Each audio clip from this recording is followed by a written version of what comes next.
Hey everybody, welcome to another episode. I am Michael Petrow, and joining me on the virtual living room that is Zoom is Jia Wertz. Jia Wertz and I found each other on the internet, as you do these days, and Gia's got a really cool story. Jia went from fashion to film and made this unbelievable short documentary for her first film about wrongful convictions and the justice system in America and being tried. A gentleman named Jeffrey Deskovic, to be accurate.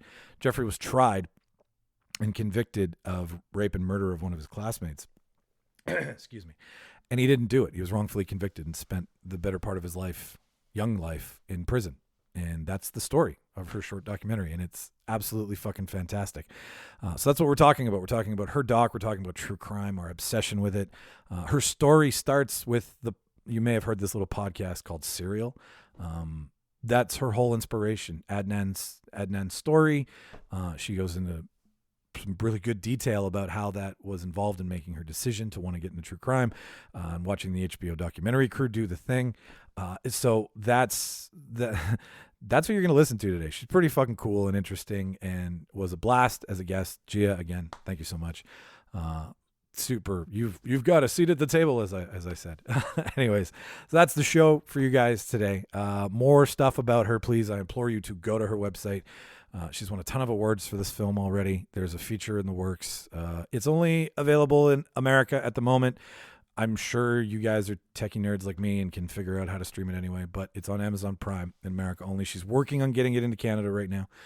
You can't rush greatness. So, yeah, thereeldebaters.ca. At this point, all of you fans who've listened to me do this before, I don't care if you skip. Go right ahead. You know this speech. But if you're new and you haven't yet heard me say it, just listen to me once. That's all I ask, okay? So, thereeldebaters.ca. That's everything us. Just go there. You can shop there. You can peruse what we've written about there.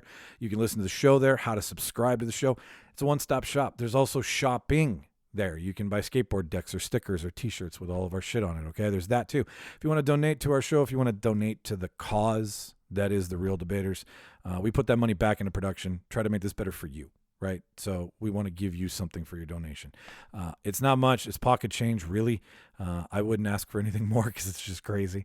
It's a tiered system. You can be involved in it. You can be involved in the production of the show at some point. You can dedicate an episode to somebody if you want.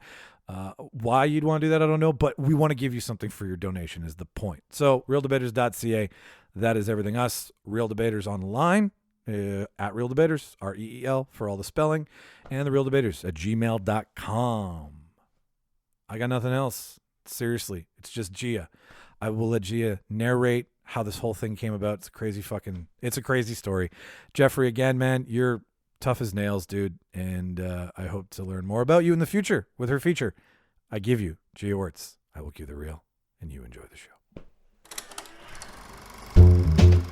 Let's tidy up this tangle of film by putting it on a reel. Here is a motion picture film, 1,000 feet, 16,000 separate photographs. Welcome everyone to the official space section of the chart. Want the truth? You can't handle the truth. Sir, you're out of order. Out of order. I show you out of order. Ladies and gentlemen, thank you for tuning into another Reel Debaters production. Joining me in a virtual living room called Zoom is Jia Wertz. Jia Wertz, we found each other online. She found me, and I'm so happy that she did because she has a documentary film that she made called Conviction. I'm right about that, right? You are. Perfect. Okay. This is the stuff I always fuck up. So, titled Conviction, and it is the story of a wrongful conviction. I'm not going to get Jeffrey's last name right. So, what's Jeffrey's last name, Gia? Deskovic. Deskovic. I should. I'm Ukrainian. That's very Eastern European. So it's the story of a wrongful conviction of it's just Jeffrey right now. Jeffrey Deskovic, and how he was wrongfully accused of rape and murder and was imprisoned for 16 years. And you sent me an email and you were like, I'd like to come on your show. And I was like, of course I want to have you on my show. And I watched the movie and I'm blown away, and I want to get into talking about that. But you have a very interesting backstory, and I want to kind of start with where you got into film, but what you did before. Like you were strictly fashion before, if research serves to be correct. Is that true? Yeah, that's absolutely true. I was in the fashion industry, more on the business operations side, for almost 20 years Gee. before switching careers. So Like, were you like, are you bored? Were you not challenged? Have you always had a film side that you wanted to kind of, you know, look into? What moved you? Almost all of the above. I got bored. So when I was in my 20s, I started working in the fashion industry at like 18. And I thought I hit the jackpot because I was like, I would do this for free and I'm getting paid a good salary to do this. Like, this is amazing. And I thought it was, so fun. And Sure. I've always loved clothes. And then in my 30s, it became really unfulfilling. And the further along I got in the industry, the more, I hate to say, but I met personalities and people that I didn't want to be around, for one. And then for two, I just, you get older and you start caring more about the world and things around you. And I thought, what am I contributing by designing clothes or selling clothes or helping businesses sell more clothes? It just wasn't fulfilling. And I wanted to do something else. And the other aspect was I'd always been passionate about wrongful convictions. When I was like 20 years old, I read Reuben Carter's book, The 16th Round. And that book just kind of just pierced through me. It stuck with me my whole life. I just couldn't believe his story and the wrongful conviction and an innocent person. That would be a Zoom lag, ladies and gentlemen. There she is. She's back. That's okay. I was talking to myself, so it's perfectly fine. So you were saying you read Reuben's book. Is that correct? Yeah, I read Reuben Carter's book, The 16th Round, Okay. and the book was just so it was hard to read. It was such this, human interest story. It was like everything he went through was just so horrific. And to imagine an innocent person going through that I was beside myself. And so it always just stuck with me. And then that made me really passionate about wrongful convictions. And I always kind of wanted to do something in that field. Yeah. You've seen the movie now, obviously, I'm guessing. Hurricane? Yeah. Oh yeah, of course. Probably more than once now that you read you read the book, and then you get the images, and it becomes visceral once you get the movie. That's always been one of those great emotional triumph, like hero's journey stories. That sucks that the way it went down for him, but nonetheless, it's still a hero's journey because he came out on the back end, became an advocate, just like Jeffrey has in your film. So why tackle documentaries right off the hop? Was it just something that, like with what you're saying, you wanted fulfillment, and documentary is a great way to blow the lid off something or expose something? Was that a great way to maybe phrase it? Yeah, it wasn't even documentaries right away. For a few years, I was racking my brain trying to figure out what to do. I actually even had a conversation with Jeff at one point saying, do you think I should start a podcast? Do you think I should go to law school? Like what? I was like, from somebody who knows it from the other side, what would be most helpful, to people like you, people who've been through what you've been through. And it was a very interesting conversation because Jeff was like, I don't think podcasts would be the right way to go because gaining an audience is a tough thing to do. And so you'd be working a long time before you start making any kind of impact. It's just really interesting. And then what happened, it actually all started with a podcast. I heard Serial, the podcast. Yes. And I We all felt have. this. Yeah, right. Everybody has. And I felt the same way I felt when I had read the Reuben Carter book. I was just like, how can this be happening again? How is this kid in jail? I was sure he's innocent. And so after finishing it, I got online, I researched a bunch of stuff. I read Adnan Syed, the subject of Serial. I read the court documents, like front to back, from his mistrial and his second trial when he was convicted. And then I got on the computer and I found Rabia's email. She's the one who was the advocate for Adnan, who brought the story to Serial. And I shot her an email and I said, I want to help. What can I do? Even if it's just going through documents, like, I'm here for it. And I never heard back from her, but of course Serial just blew up after that. And I'm sure she got a million emails. And so then I thought, I don't need to talk to his family and friends in order to help. I can just do something on my own. And so I organized a fundraiser in New York City with a friend of mine to donate all of the funds to Adnan's legal defense fund. And that was the first kind of, toe in the water that I got into this whole thing. And when I was planning that fundraiser, my friend said, we were looking for a speaker. And she said, I know a guy who has a very similar story to Adnan, and his name is Jeff. Do you want me to introduce you to him? And I said, yes. And she introduced me to Jeff. That's how we first met. And then I did that fundraiser for Adnan. And we were able to raise a few $1,000s in this one night. We did this little concert. It was like local bands and stuff. And we sold, I created the free Adnan t-shirts because I owned a fashion company. And so I knew how to do that. Yeah. So I think we were the ones who first created those. And then anyways, we raised a few $1,000s, we donated it. And in the process, we became close with the family. And so I've known Adnan's family now for a handful of years. And Wow. they're just some of the most wonderful people I've ever met. Just so generous. And I don't even know how they can be in the mindset that they are. They're just wonderful humans. Kidding. And yeah. And then I got to know them. And that's what really got me thinking, I want to do more than just donate money or my time. And what can I do? And then fast forward to a couple years ago, or a few years ago, I was at Adnan's post-conviction hearing with his family. Wow. And they, that's when his conviction got overturned. And there was a camera crew there and they were filming. You were in the room when that got overturned? Say that again? I said you were in the room when that got overturned? Well, the decision came later because the judge, okay. Yeah. So not instant, ladies and gentlemen. If you didn't know that before, now you know that now. Yeah, I was there for the case, for the court case. The duration of the court case was a few days long. And that's a whole nother story. I could talk to you for an hour about that alone. It was so bizarre. And the things I saw in there, it made me not want to be a lawyer. That is what cemented me not wanting to be a lawyer, was being in that room, because it was so absurd, the stuff that I saw happen in there. But we can definitely come back to that. But I saw there was a camera crew there and they were filming, and it was like 3 people, a camera guy, I think an audio person maybe, and a producer. And Robbie ended up telling us, they're filming a documentary for HBO. Don't say anything because it's not public knowledge yet, but you guys might be on camera here or there, whatever. And so that's how I learned that that's what was going on. And me being completely naive, knowing nothing about the film industry at all, but I did have a 20-year background in photography and I knew my way around a camera. Sure, yeah.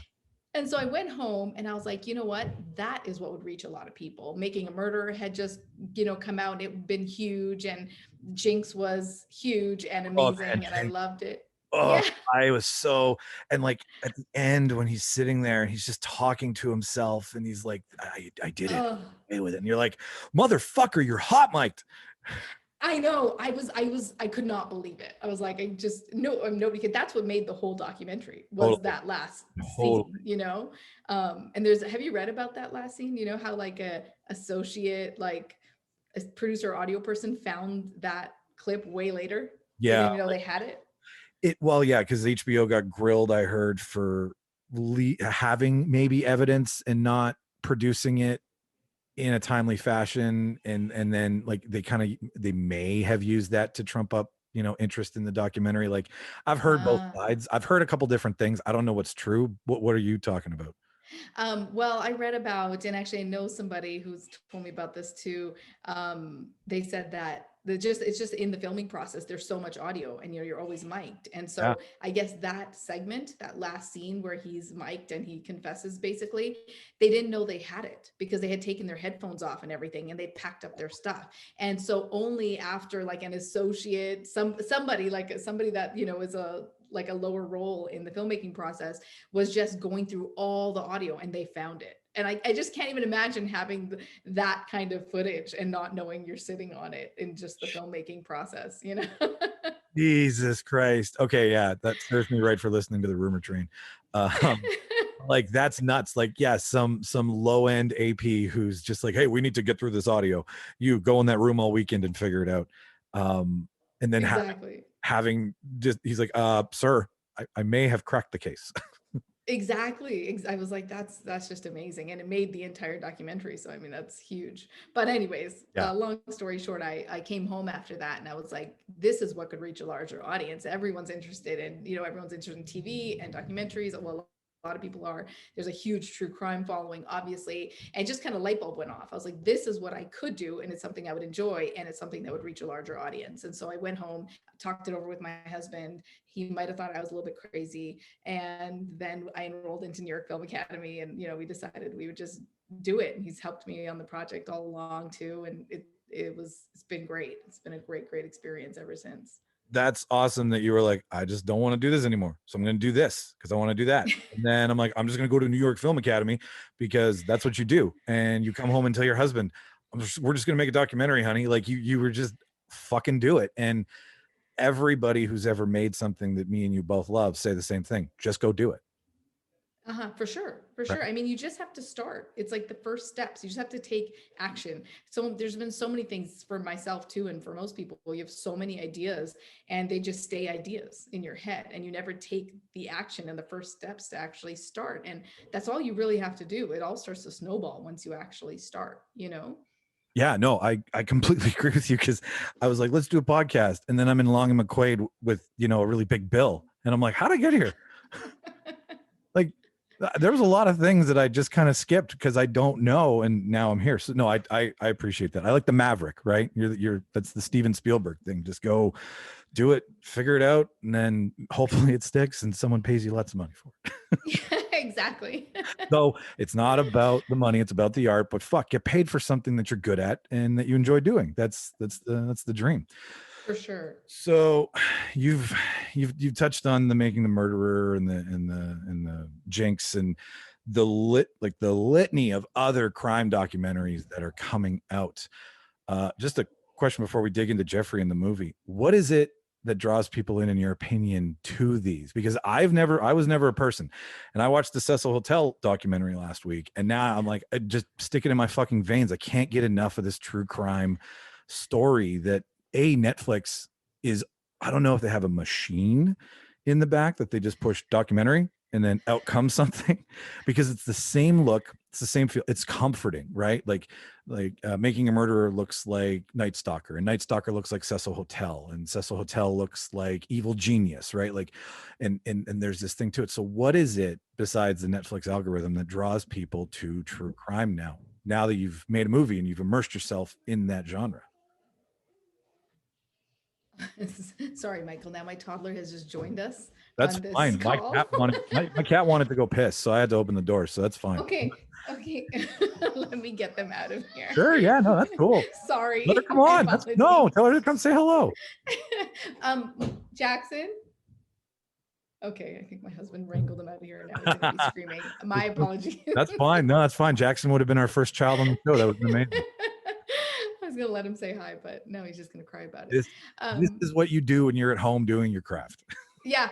Oh, exactly. You should see how I edited my film. Literally, he was 1, and it would be like a 1-year-old just on the other side of my laptop screaming at the top of his lungs. And that is how I edited the entire documentary. And then one time he took chicken noodle soup and poured it all over my MacBook. And then I had to go buy a new computer in the middle of making this film. If I could have made a documentary about making a documentary with a 1-year-old at home, it would have been hilarious.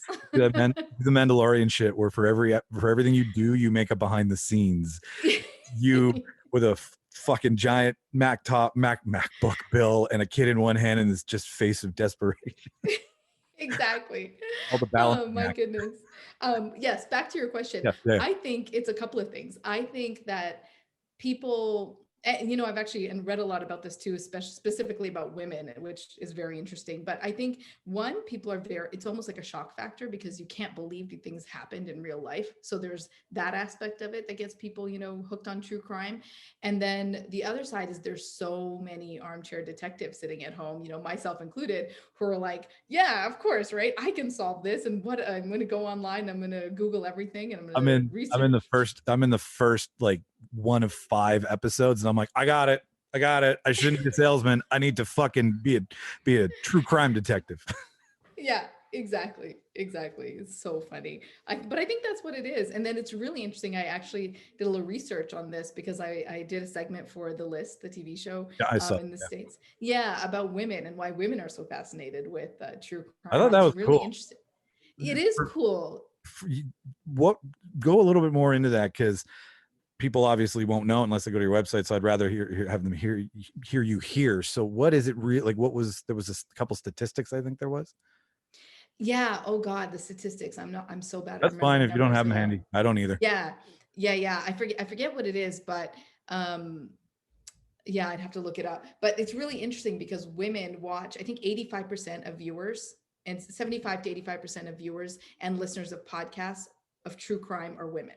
So let me rephrase that. True crime viewers and listeners are 85% female, which is very, very interesting. And so there's a lot of research done about why this is.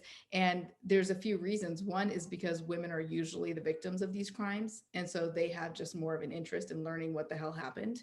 And when they do watch this stuff, they watch it for a few reasons. They watch it to learn escape tactics that worked. Like, how did other women get out of this situation? And maybe I can learn something from this. Yeah. And it's so funny because the reason I first read a New York Times article that talked about this, and I had often wondered why I've been addicted to true crime my entire life. And I'm also terrified of it. And I can't sleep at night. And I wondered, why do I like it so much? And then I read this New York Times article and it was talking about this, and everything it said, I was like, this is me. Like, they're talking about me. I am the one who watches it to see, if this ever happens, what can you do to escape? What have other women done to escape?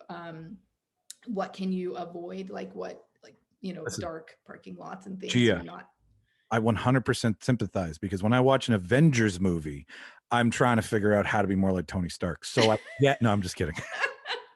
I'm just kidding. No, that makes sense though. I mean, and like every time you see one, it's sadly the same blueprint. Obviously, there's a fabric that these troubled and disturbed men are cut from. And it usually lies somewhere in the Middle East of America.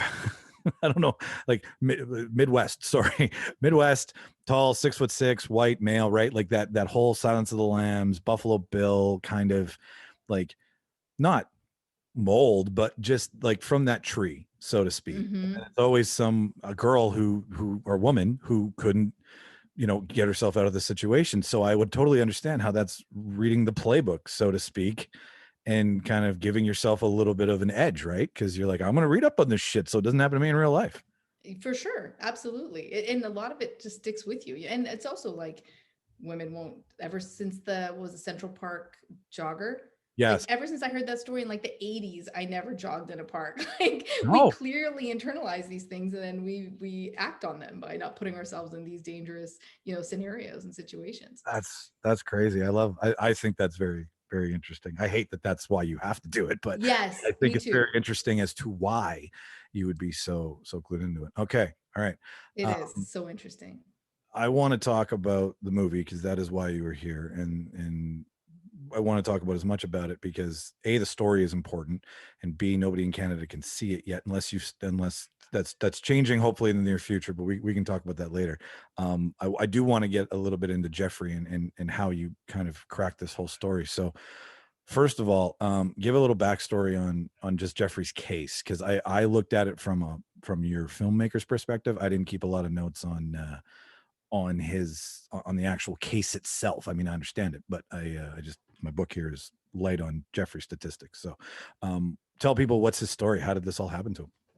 Yeah, Jeff was a 16-year-old kid in Peekskill, New York. He was in high school, just like everybody else. And it was a very, very safe town. I think there was no murder, homicide, or any major crime for over a decade, if not 2 decades, I think, which is crazy. And then one day, this girl, Angela Correa, was murdered. She was raped and murdered, and she was a classmate of Jeff's. And so then the detectives came around asking questions to try and obviously solve the case and figure out what's going on.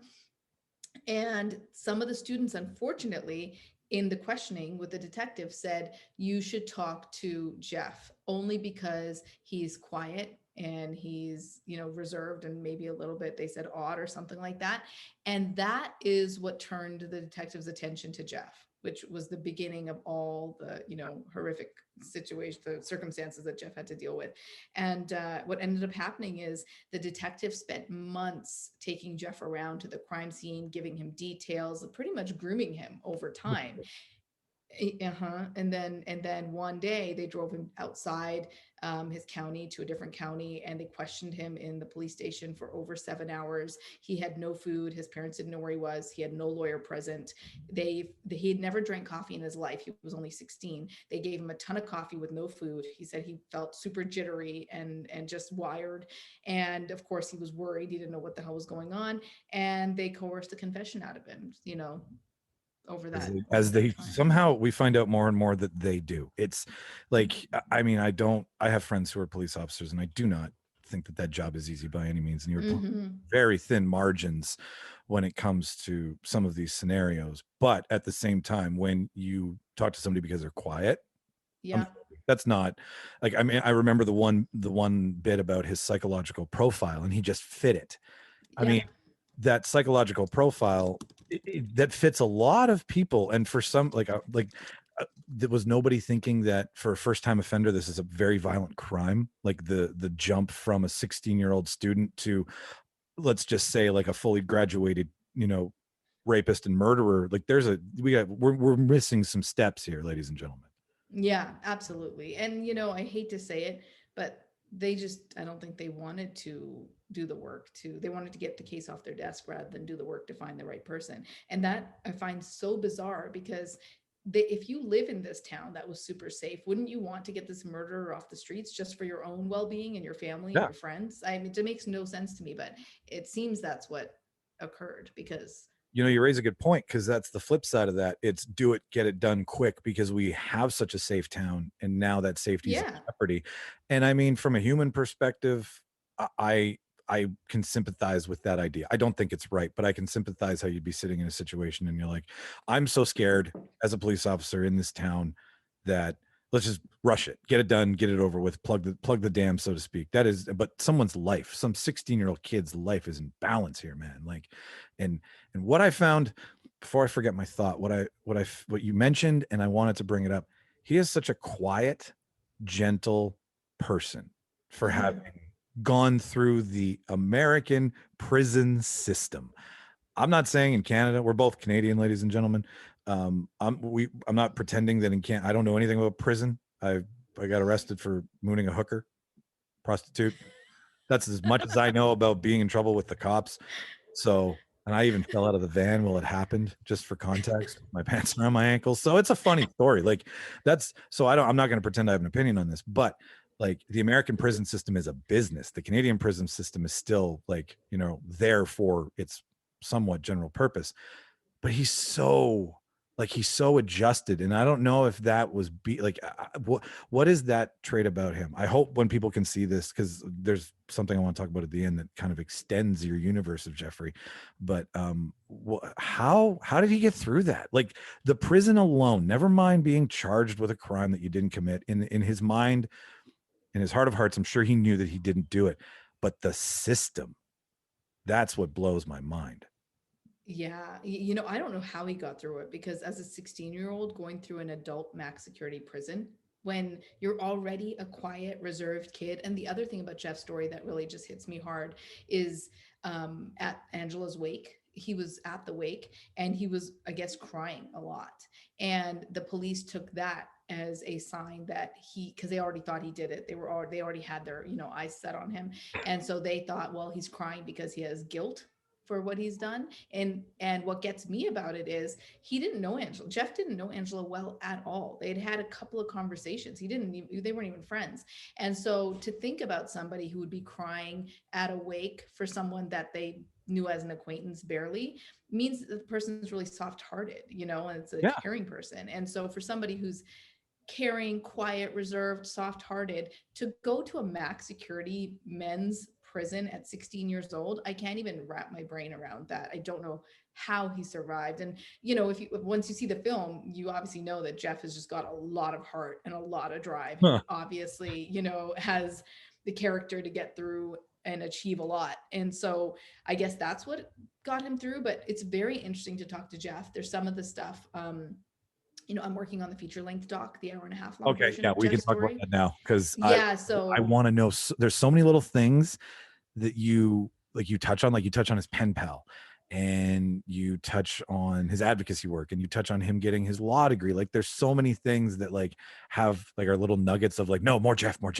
Yeah. So I'm going to it a lot deeper in the longer version, which I was going to tell you, but what's in a lot of what I'm going to tell you now, it will be in there. But what's so interesting about Jeff is that he tells you, ask him how he got through it. He says things like, when we had recreation time, and they would play sports, he's like, I had to put my state of mind in a fantasy world. I would pretend like I was a professional athlete. I was a basketball player and I was not in prison. And I would put myself in that state of mind so I could enjoy the basketball game and just play hard. And he's like, I would pretend that, the guards were the audience, members or whatever, and he had to create these alternative realities so that he could mentally get through this situation. And he always told himself that, I think he said he told himself like, oh, it's just going to be a couple more years till the next appeal, I'll be out. He Yeah. never thought it'll be life, so he kind of had to just keep going for one more year. He'd think, oh, I just got to make it this one more year, and that kept happening, and that's how he kept going and going and going. And one time, these guys, because in prison they have this vigilante mentality against people who have committed sex crimes, and because they thought that Jeff was a rapist, they attacked him, and they hit him in the head from behind with like weight plates from the gym, and he almost died. And he said that's happened to him more than once. I just can't even imagine everything that he dealt with and how he lived in there. I know briefly understand from movies. I'll just preface by saying that you're right. The sex crimes in prison, specifically with young children and women, do not get you any street cred. That's the complete opposite. It almost is, because it's like, if there's one thing we can all agree on, don't do that, which is a fucked up moral code. But he mentioned that they passed out his police report in prison. Yes. Like that to who? Like to the guards and the other staff, or to the other inmates? Fuck that. Why? What is that? Was that a special, like, who's someone feeling extra like sociopathic that day?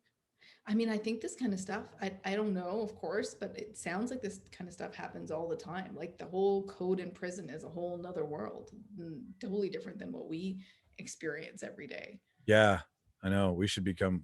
I think there should be some sort of system in place that makes you feel what this must feel like, or at least push you pretty close to it, just for an understanding that prisoners are still people, and sometimes they're not even prisoners; they're wrongfully convicted.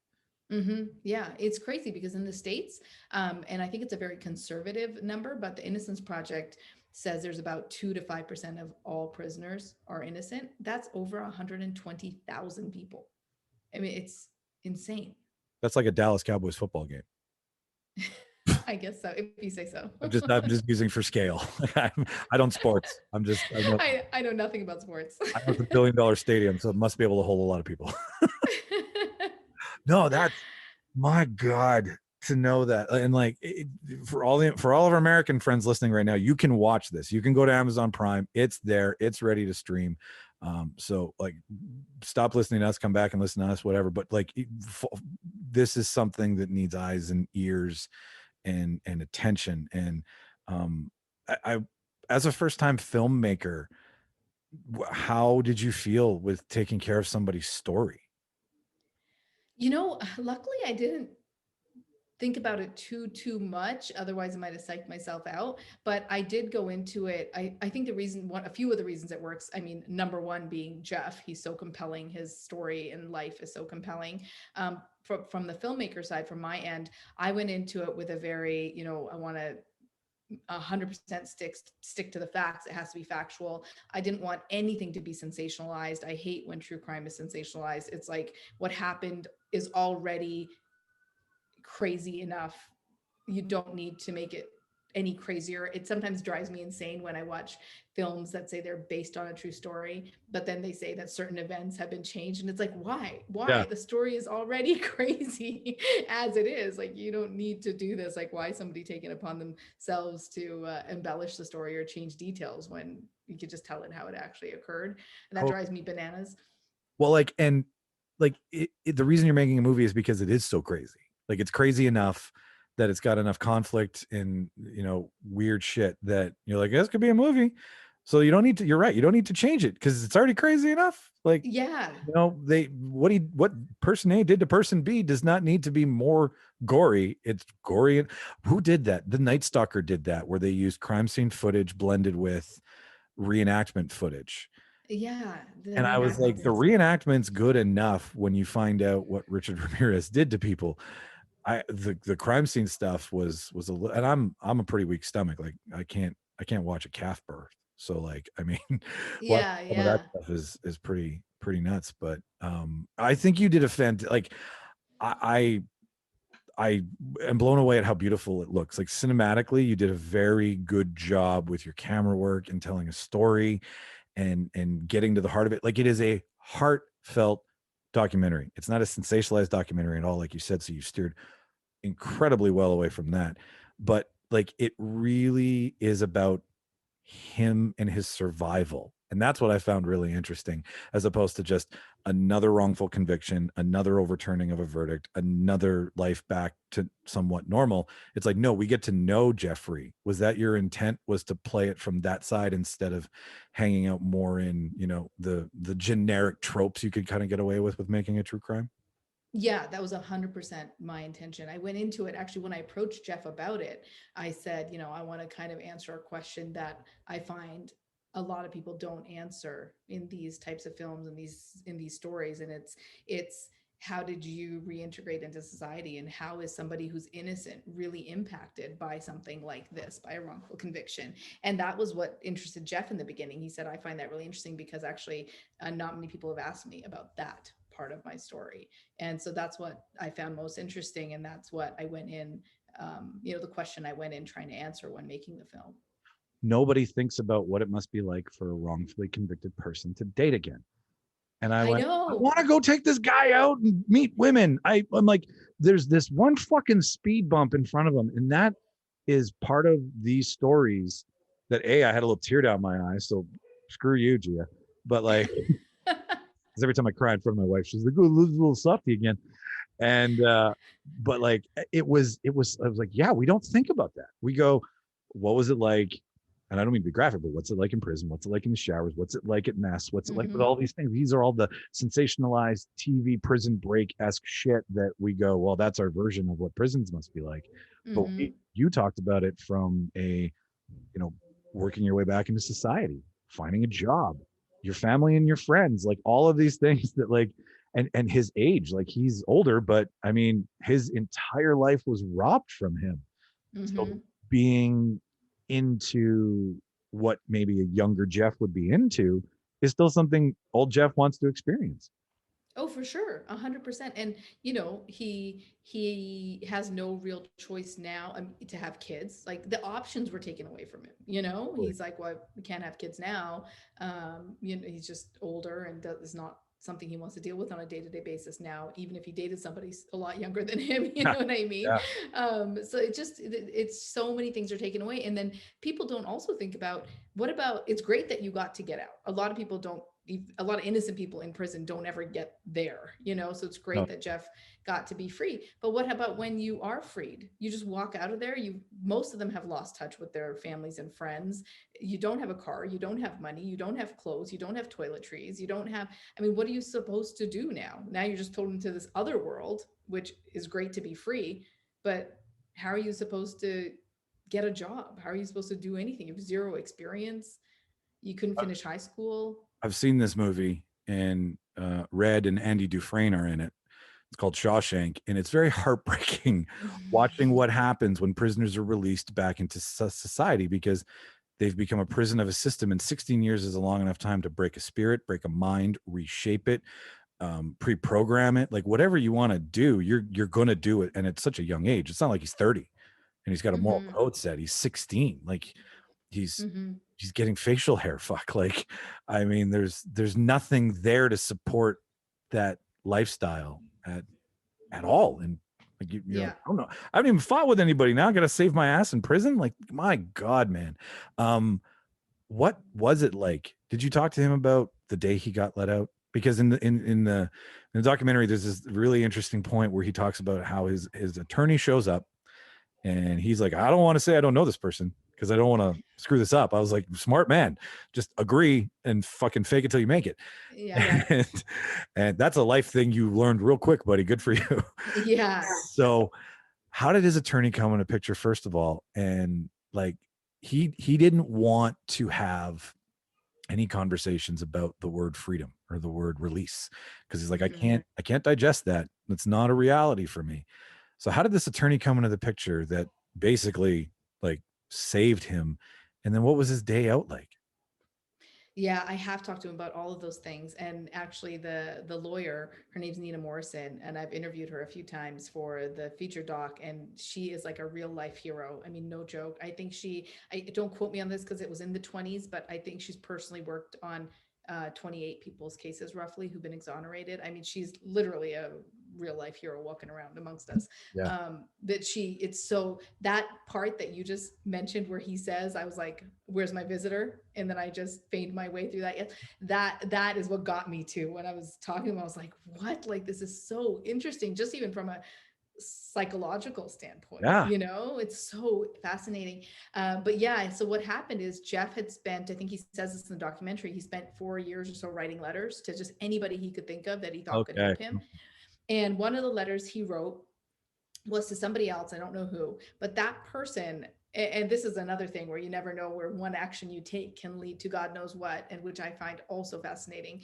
But he wrote this letter to somebody, and whoever that person was saw his letter and thought, I need to send this to this woman, Claudia, and because she might be able to help. And he did that, or she did that. I don't know who that person was.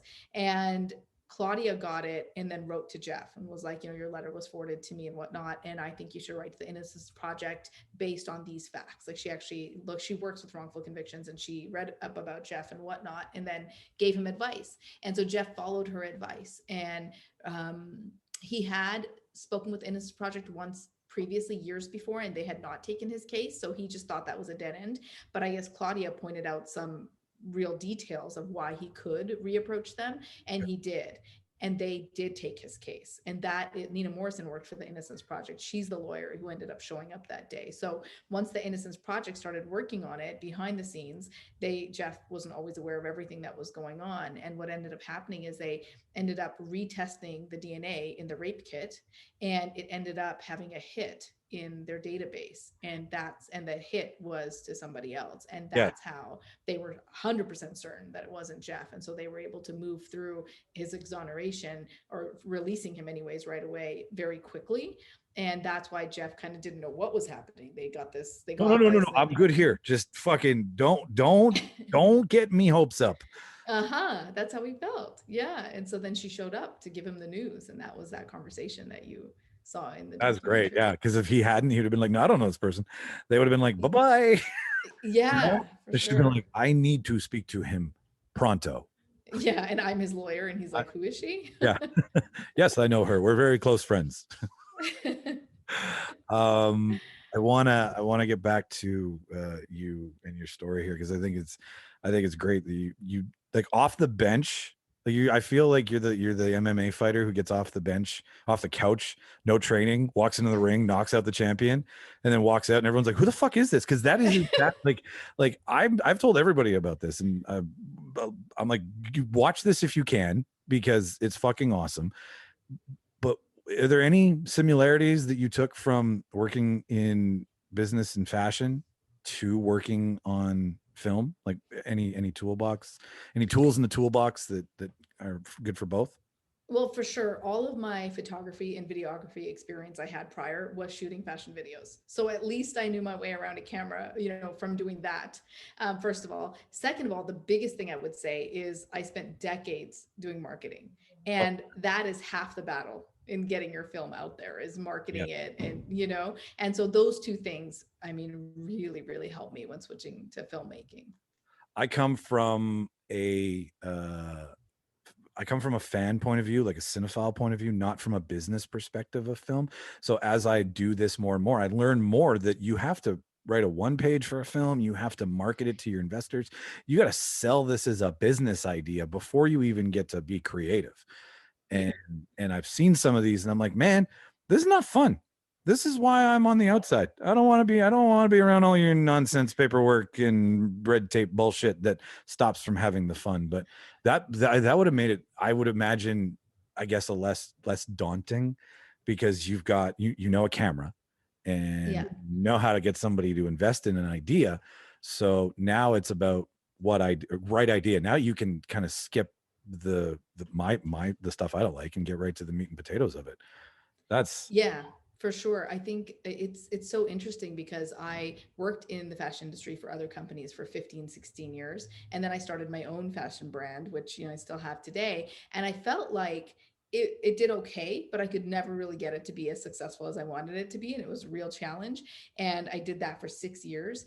And then I decided to go into filmmaking, and I did this, and it was like everything was fast tracked. I was able to, get it off the ground fast. I was able to get it, released quickly. I was able to do the marketing quickly. And I was like, in my mind, I was like, this is why for 6 years, I think this is why I was doing that for 6 years and I couldn't get it off the ground. But everything that I learned there, I was able to really efficiently apply here and move this thing so much faster than, people always say, like, how do you make a film and within a year you're at this stage?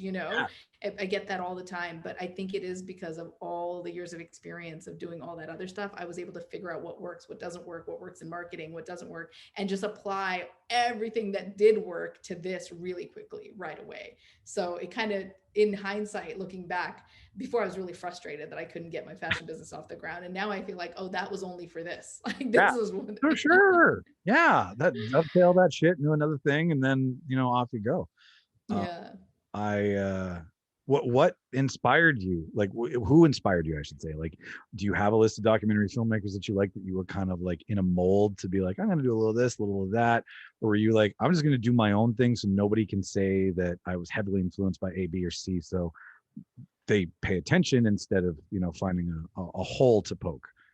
To be honest, I can't even name a single one because I never, ever, ever, ever had a dream of being a filmmaker. I never thought about it. It wasn't even a thing I ever thought I was going to do. It all was that one day at Anand's trial when I saw that camera crew and I was like, wait, I could do this. I just wanted to do something that would help the cause of wrongful convictions. And I thought, well, spreading awareness is what would be the thing I could do.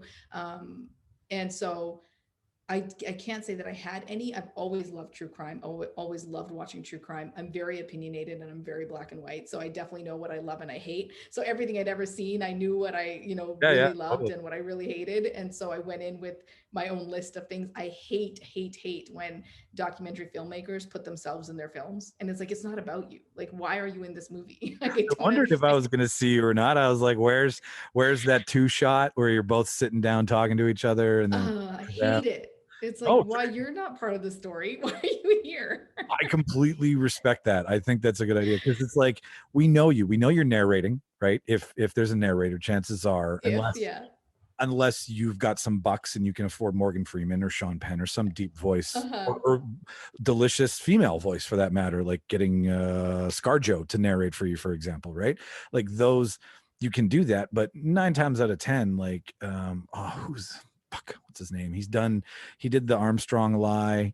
Alex Gibney always narrates his own stuff, but he never puts himself in it. But as soon as I do see a documentary filmmaker and shit, I'm like, man, act if you want to be in the camera, in front of the camera. Yeah. Like, there's, the guy in Tiger King wasn't in front of the camera, and that's it's so funny because story. Yes, it is. This was a thing about, the Jinx. I loved it because they got that thing at the end. Up until that scene at the end, I was kind of like, I don't know if I like this documentary because it was constantly the filmmakers. And I was like, why are you here? And I get that they were a part of it because, Robert Durst is a strange character to deal with and stuff, but it rubbed me the wrong way. And then the end just made it. And so I loved it anyways. But if it wasn't for that ending, I would probably say I didn't like that documentary, to be honest. I kind of fell into that doc. All Good Things is the feature film about it with Ryan Gosling is in it. Ryan Gosling plays Robert Durst's character, and it's again based on a true story, but like you said, some things may have been changed for, we're taking creative license here. Yeah. And I just was like, this is a crazy story. And then when HBO and Jinx came out, the soundtrack to Jinx, by the way, does it bother you too? No, I don't even remember it, to be honest. Oh man, it's one. I watched the first season of The Sinner on Netflix. Is all the killing that takes place is all based on a song that starts playing, and it makes Jessica Biel just go psycho and stab a guy in the neck on a beach. I'm not saying I feel the same way, but that intro to that series is just very haunting and I get a feeling in my stomach because I guess it's just attached to how crazy, weird, and sick that guy was. And they compared it auditorily speaking, that's a word. I think it's kind of a word. It plays. But that's how I found out about it. And I was like, oh, this is the movie that this documentary is about, essentially. So I came into it fiction based, and then I was like, oh, this motherfucker's real. Sign me up. That is so funny because Robert Durst's story and the Cecil Hotel one you mentioned earlier, both of those are stories I followed when they actually happened. And so they were both people I was aware of. And so when the doc came out, I was like, I gotta see this because I read, in the news and stuff about it when things were happening in real life. I think the one that really resonates with wrongful convictions, and HBO did a whole series about it. It's the West Memphis 3. It's a different name. I can't remember, but it was done in the 90s when it happened. Yep. And that whole series is about when it happened, them going to jail, and then finding out that they might not be guilty of the crime. And then a whole nother series came out of that. And then it was the wrongful conviction of them, which was the one that bookends the whole series. And I think that one, in my opinion, kind of started to garner some mainstream attention because there's a lot of bands that sang about the West Memphis 3. I think I know Alkaline Trio did a lot of the advocacy work for them and just trying to get the word out there, which is how I found out about them. But that it's I think, just to get back to why we like them so much, it's also like we're all human, right? This is something like another human did this. It's not like they're, a superhero or a bad guy or something in a movie that you can kind of write in. It's like they walked around life, they associated with everything, and then one day they just went and did this shit. And then you kind of look at yourself and you go, man, am I capable of breaking that bad?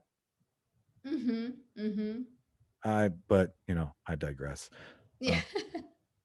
So give me your favorite 3 true crime documentaries that you think people should watch, like the epitome of true crime. Oh, well, Making a Murder is definitely my top. It's up there. It's so amazing that the filmmakers followed and filmed this story for 10 years. Yeah. That's just, it's great. And then definitely The Jinx, just because the end is like a filmmaker's dream. And the third, let me think. I don't know. I can't think of a third, really. That's fine. There's so many. Yes. Go. Dream Killer is, that one about? I don't even, maybe that's even my number 1, actually. Sure. Have you seen that? No. Oh, you have to see that. This is not only a wrongful conviction true crime doc, but it is like this heartwarming father-son story that is like, if everybody had a dad like the dad in this film, the world would be just an amazing place. It's so good. You got to watch it. So we need to clone the dad from Dream Killer and Jeffrey Deskovic, because these people are made of something that not all of us are. Yes, and Rabia, who brought a non-story to Serial, because if everyone had a friend like her, again, the world would just be a wonderful place. Yeah, start cloning humans again, people, and use these 3 people as the mold. Maybe we can unfuck civilization. I have some other questions here that we can play before we go, because I'm noticing the time. We're getting close. So I don't want to keep you for your call. I have a favorite show. Did you ever hear of Inside the Actors Studio from back in the day? Oh yeah, I love that show. Okay, yes. So you know it. All right. So I do. When I put the Lipton 10 in, I wasn't referring to iced tea. I was referring to the 10 questions that James Lipton asks all of his guests at the end, because he passed away. Now, these are questions. I don't think you can trademark questions. So I've been saying for the last 2 years, until someone tells me to shut the fuck up, I'm going to keep doing them. So we will start with the first one. What is your favorite word, Gia? Yes. Is it even better when you get somebody to say it? Exactly. Yeah, totally. That's the business side of you. That's the Forbes articles I read. I totally like that. Besides no, what's your least favorite word? Oh goodness, my least favorite word. I don't think I have one, to be honest. No one's ever asked me this before. I don't think I have one. That's okay. We'll come back to it because this is speed round. So first thing that pops in your head, as long as it offends no one, is fine on this show. Okay. What, and this, you're married, you have a child. So I'm asking, what turns you on creatively? Well, I mean, in all ways, smart people. Okay. Yeah. You know what? You are who you associate yourself with. So I am only smart because I have smarter friends. Well, same. That could go for all of us, right? Yeah. Right. But it's when you know that, that's like a jailbreak code. That's a life hack, right? You're like, yeah, Yeah. just make. That's how all the best people have gotten to where they are, because they went, I hired you because you were smarter than me at something, so I'm putting you in charge of this so I don't have to be smart about it. Yeah, and people that are smart enough to know to do that. Because Exactly. lots of people would just won't, and they have hangups and whatnot, and then it's just it's self-sabotage when you don't do that. He goes a fucking killer. What turns you off creatively? Toxic people just. Oh, you broke up there. What was that? No, I can't lose sound now. Oh, we're freezing. You'll come back shortly, ladies and gentlemen. We love Zoom calls. This is my most favorite thing about 2021 and 20. Oh, she's back. Okay, I was just filling the air again. Okay, so toxic people are one of your turnoffs. Was there anything else while we froze up? Oh, I was just saying people that make relationships or any work projects toxic. It just drives me crazy. Fuck you, Joss Whedon. She's talking to you, buddy. Pull your pants up. Act like a human. What sound or noise do you love the most? Oh, my son's laugh. For sure. Jackson's He's 3. Mm-hmm. Is that the big belly laugh, or is it a giggle? It's a giggle. It's just so cute. I audio record it all the time. I'm like, I gotta make this like my phone ring or something. You should send it to me and I'll put it somewhere in the show. Okay, I'll do that for sure. Use it as a sound effect somehow.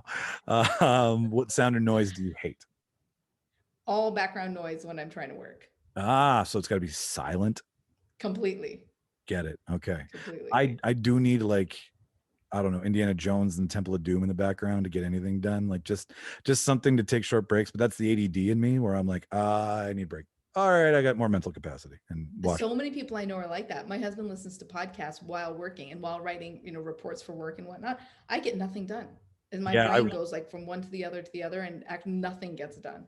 I'm not saying I get a lot done, or I could get a lot done in more time, or I get more done in less time had that movie not been on. But I digress. What is your favorite curse word?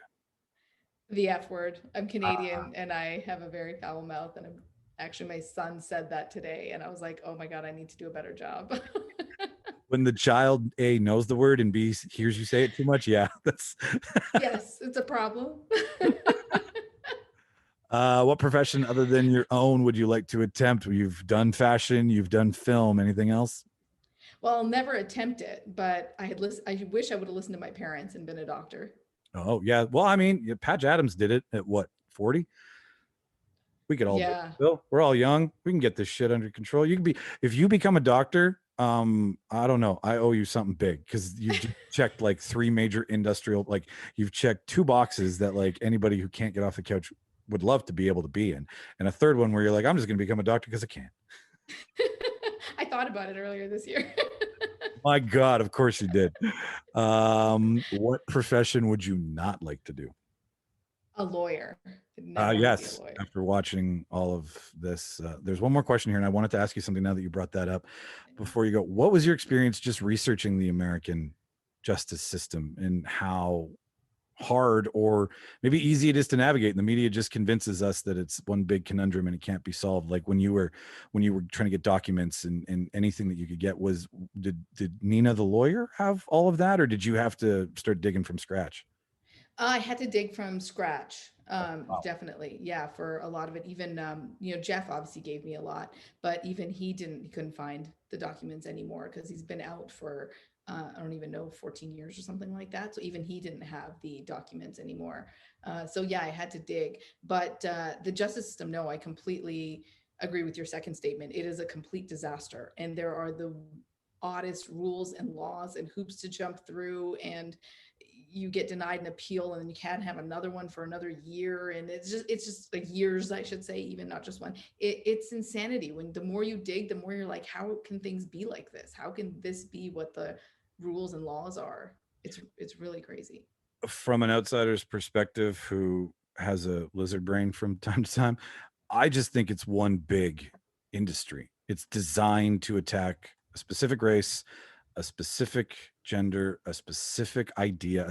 It's got a profile, and it profiles the less fortunate, and it's racial, and it's ignorant, and it's greedy, and it preys on lives, and it's designed to be such a conundrum so that nobody would ever attempt to fix it because it's too fucking profitable to turn away. That's just my lizard brain speaking. You might have a better idea on that. No, I mean, I can't disagree with anything that you said. The thing about it, though, is it's all of that.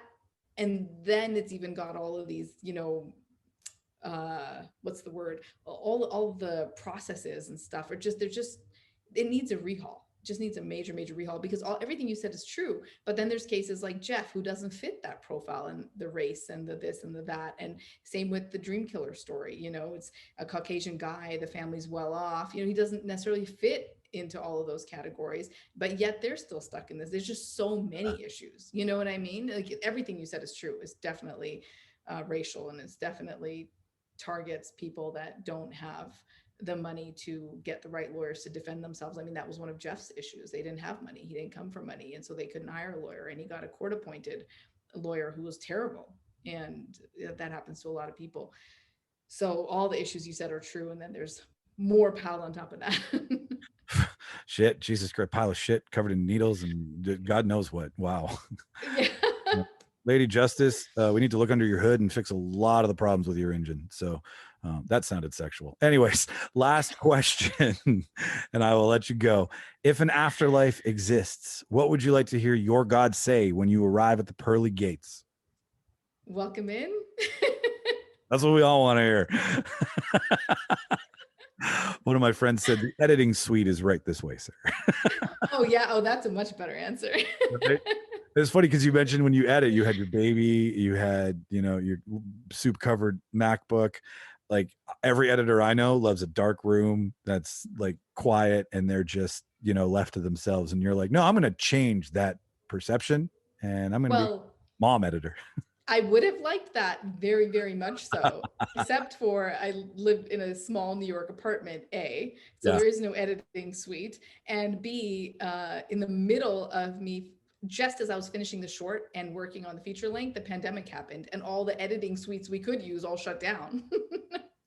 So I was stuck at home, and I was like, what am I going to do? Make this film or not make it? I try to live like Jeff did when he was on the basketball court. I try to pretend we're not in a pandemic, and this is just a hiccup, right? And I sometimes forget, because I've been fairly lucky with this whole pandemic, to just kind of get through it. It's annoying.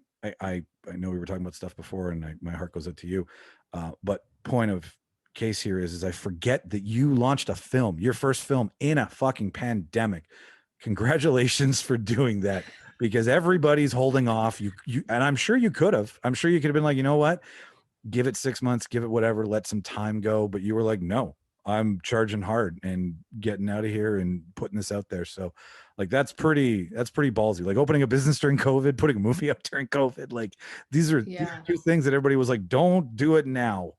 Yeah. It's so funny though, because that's what you would think. And I thought that, it's so crazy. You won't believe this, but my premiere in a theater in New York City at the Anthology Film Archives Theater, which I was like, my first film is going to, have their theatrical release at this theater. I was so excited. I can't even tell you. Jeff was so excited. Yeah. And then we got into 11 festivals. We had 11 screenings lined up at theaters. And so I was like, this is going to be the best year ever. Like, we're going to travel all over. We got into an independent film festival in Cannes. We got in, in a few in New York and in LA and in Canada. And I was like, we're going to travel. And, Jeff was hyped and yeah, of course. And 2 weeks before the premiere at the New York Film Archives, the pandemic well, it already started, of course, like the coronavirus had already started, but then 2 weeks before, all theaters got shut down. That was the first notification of like things being shut down. And it was 2 weeks before. And, you know, of course, no one knew what was going to happen. And so the organizers of the festival, that one, wrote to us and said, you know, we're just going to delay it. Don't worry. When they reopen, we're going to do this screening. And everyone thought, you know, it would be a month, 2 months, 3 months, 4 months. Yeah. And every month they'd be like, we're still doing it. Don't worry. We're just going to just waiting till we can. That was, I think, in March of 2020. And, you know, here we are. And of course, it has yet to happen. But I was so disappointed. I was so bummed. And I was like, what horrible luck that I can switch careers and against all odds, get a film release, get it into all these film festivals. And the crazy thing is, I didn't know this about festivals and I researched it after. And thank God I didn't know ahead of time because I would have been terrified. Film festivals accept less than 1% of all films that are submitted. And so the fact that we got into 11 of them and that's in the 1%, I was like, what? And I was so happy about all that stuff. And I was like, what are the chances that I switch careers, make a film, it works out, it's a decent film, we get into 11 festivals, we have all these screenings, and every theater across the world gets shut down. Like, what bad luck do I have? I was just, I couldn't believe, of course, before I knew, you know, the extent of what was about to happen. Yeah, no, and right. And I was like, how could this be happening? And about a month later, you know, after I stopped feeling bad for myself, I was like, I'm just gonna do other stuff that I can do in the meantime. And I'm going to edit, since editing is such a solo job and I can do that at home. And the more I got online to take master classes and learn other things that I needed to learn, I saw that so many established filmmakers that were in the same position, who are normally super busy people with no extra time on their hands, were doing master classes online because they are also type A personalities. They also needed to spend their time and do something creative. Yeah. And so they started doing all these Zoom calls from home. And I joined, I think, about almost 50 Zoom calls in the first few months of the pandemic. Oh. And I met with so many filmmakers from around the world that I would never have been able to meet with had it not been the pandemic, because A, they didn't live in my city, B, they wouldn't be available, C, why would they make time for somebody who's never made a film before? It's just trying to start, I get or whatever. it. And so it really, yeah, it worked out in my favor, oddly enough. I mean, it's only because of all of those Zoom calls with these people who have years, decades of experience that I learned distribution and how to get my film out there, and, you know, how to do all kinds of other things that I've been able to do in this year. But, you know, I thought it was a horrible thing for this one, you know, reason, just for my film. It's a horrible thing all around. Well, but I thought it was detrimental to my film, but it actually didn't end up being that way. You're one talented unicorn. like when you think about it, like you just put an entire pitch together why this is a bad idea, and you still did it. So yeah, you're the unicorn for sure. But it's like what you said, though. It's like you surround yourself with these people. That's all they did. You know? Yeah, no, okay, all right, I'll eat my words. So before we let you go, what's next for Jia? Is it the feature? Is it something else? What's up? Yeah, the feature-length doc, Jeff's story, is almost finished, actually. So I'm hoping to release that this year. And I just started writing my third documentary. So I'm hoping to get that one rolling soon. My ultimate goal is to make a documentary about somebody who's wrongfully convicted and currently incarcerated, because I want to help somebody who needs it currently. Yeah, no, get in the trenches. I mean, that's mathematically, that's the progression of where your stories are taking you, right? Like you've told the story of what happens. Now let's make it happen and show the world what that is. Well, you have earned a spot here, so anything you do, please let me know. I'd love to talk to you more about this stuff going forward. And from one Canadian to another, that just makes sense. Oh, I would love to. And this is such a great conversation. It's so awesome. That's every podcast host's best compliment. This is such a great conversation. Anyways, Jia, send me all your stuff so I can put it on the link. Every podcast platform, our website, everything will have everything that people can read about this, read about you, what you've done, what's up. Like we'll plaster the internet and make it a Jia week here, and let everybody know about it. I said earlier, you're trying to find a license for it in Canada, but you can see it if you're American. You can see it on Prime south of the border, right? Yep, and shortly, hopefully, should be here too. Awesome. The more people, everybody needs to see this. It's that kind of story. and you're only it's a short, so it's that fucking powerful. So just imagine what the feature holds. Put this in your list of things to watch, ladies and gentlemen. I strongly recommend it. I don't have some sort of award to give, but if I could, it would be tall and made of gold and probably say Oscar on it or something. So I will take all your information. Anything you want to let anybody know, Jia, before I let you go? No, I don't think so, but thank you for having me. It was so great. Thank you so much. I mean, going from perfect fucking strangers to having a lovely conversation is always the end game. So mission accomplished. Ladies and gentlemen, I will spare you all the crazy details. I'm just going to give you the facts now, guys. Reeldebaters.ca. That's where you can find everything us. That's where you can look at us. That's where you can talk to us. That's where you can donate to the show if you want to help make this thing bigger and better. We'll give you credit. We'll call you associate producers. What else can you do? You can shop there. You can buy our merch. We sell skateboards. No other podcast that I know of sells skateboards. And that's it. So the reeldebaters.ca. Oh, and yeah, follow us. Twitter, Instagram, Facebook, at Reel Debaters. That's REEL for all the spelling. Like I said, you can find all Gia's stuff in the episode link. Go to our website, reeldebaters.ca, if you want to learn more about this and find a way to watch the show. I'll put all that up there for you. I think, checklist. Got nothing else. Jia, thank you so much. Have a great rest of your evening, and we'll be in touch. Yes, thank you so much. You too. Watch all the movies, kids.